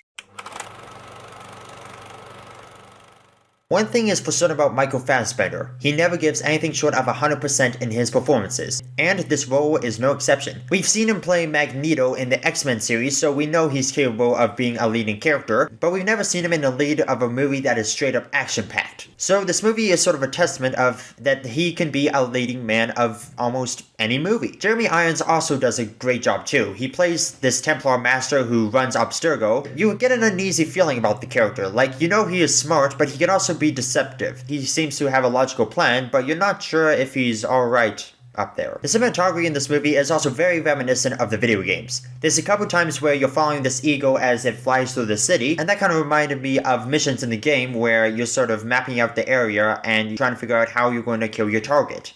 I'm glad Justin Kurzel noticed that little detail in there and brought it to the big screen, because in the end, we all care about the little details. Another thing Kurzel takes from the games and brings into the movies is the action. The fight sequences are fast-paced and a little bit blurry, and you don't know what's going on, and there's a little bit of a sense of controlled chaos in there. I can't stress this enough when I say this. The fight sequences in the movie were really authentic to the games. I read somewhere that all the stunts they had were very practical and had no CGI. That was a huge plus on their part, because whenever I was watching an action sequence or where they were doing jumps and flips and stuff, I was thinking to myself, oh, they went to an actual location and filmed it there. They didn't use a soundstage or a green screen. By the way, the leap of faith? They got a stuntman to jump 125 feet. That makes it the highest freefall performed by a stuntman in 35 years. Something like that really speaks to the attention of detail that they're willing to give to this movie. By splicing two different time periods and bringing a lot of elements in from the game, I'd say Justin Kurzel was the right man for the job. If and when, but most likely if, this movie gets a sequel, I hope Justin Kurzel comes back. They got a lot of things right with this movie. The cast, the stunts, the action, even the usage of the Spanish Inquisition makes the movie stand apart from the games since none of them have used the Spanish Inquisition before as a setting.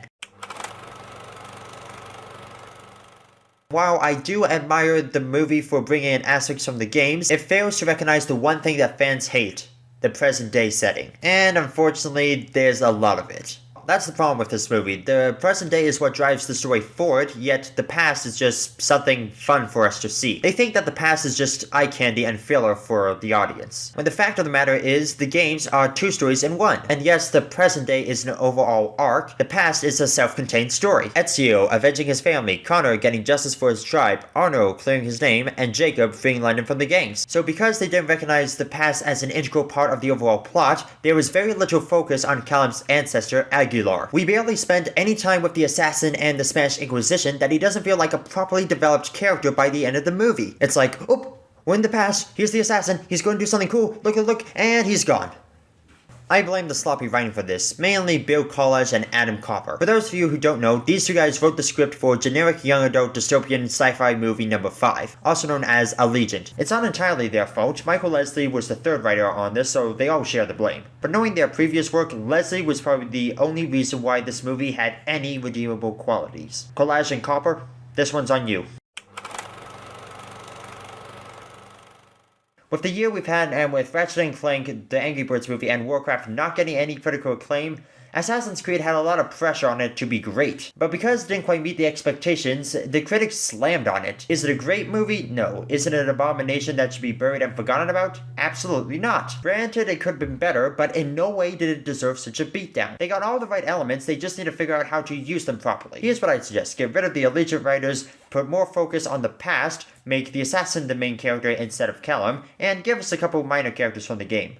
Maybe Sean and Rebecca. As a fan, I will most likely go see this movie again and possibly buy it on Blu-ray, but as a casual moviegoer, you may not like it as much. However, Assassin's Creed is definitely worth seeing at least once in theaters.